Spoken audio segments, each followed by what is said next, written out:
Now, before going to the market demand curve and individual demand curve, we have got three extra factors which are affecting the market demand of a commodity. First is population.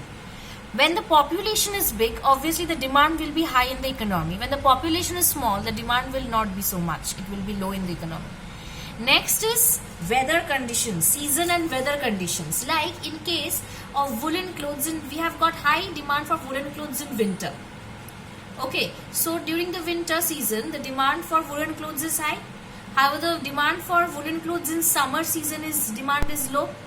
So weather conditions and seasons affects the demand for a commodity. Like I said of the air conditioners. Okay, so as one way is that during the winter season, the price of the air conditioners is low. Many people buy at that time, waiting for the price to fall down. Similarly, if I see it from this way of the season and the weather conditions, in case of summer season, when it is very hot, people demand for air conditioners is high. People go and buy it. Okay, so weather and season conditions affects the demand for a commodity. Next is distribution of income. If the distribution is unequal in the economy, that the rich are getting more of the income and the poor are getting poorer and poorer day by day, then the commodity which are demanded by the rich people will be more. However, if we see that the demand is equally distributed among the people, then what will happen? That we will see that the demand for the necessity goods, okay, will be high in the economy. Okay, so the distribution of income also affects the demand. So next we come to the demand function. Now all these factors which I discussed with you all, we now put it in a function.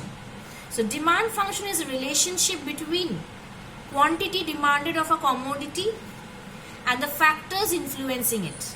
So demand function is the quantity demanded of a commodity, relationship between quantity demanded of a commodity and the factors influencing the demand of that commodity. So relationship between the factors affecting demand and the quantity demanded of a commodity is the demand function. Now how do we write the individual demand function? As we have divided the factors affecting demand into individual and market, similarly we will divide the demand function into individual and market. Now in case of individual demand function, just have a look.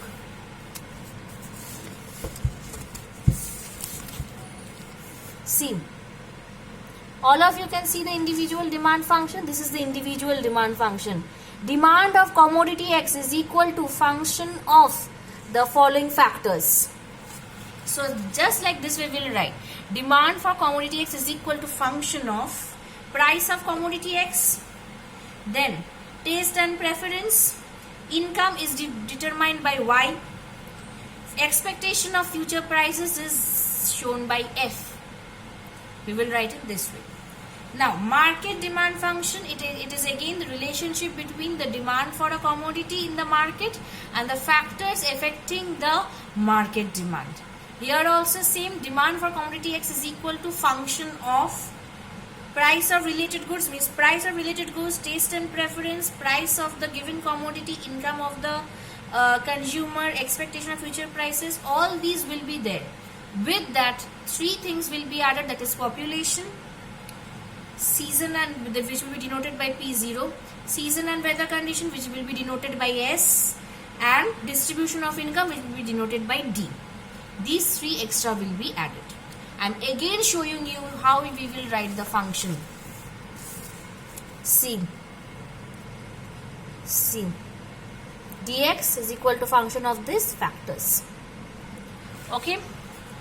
Now, what is demand schedule, individual demand schedule and market demand schedule, and the individual demand curve and the market demand curve we will do in the next following videos.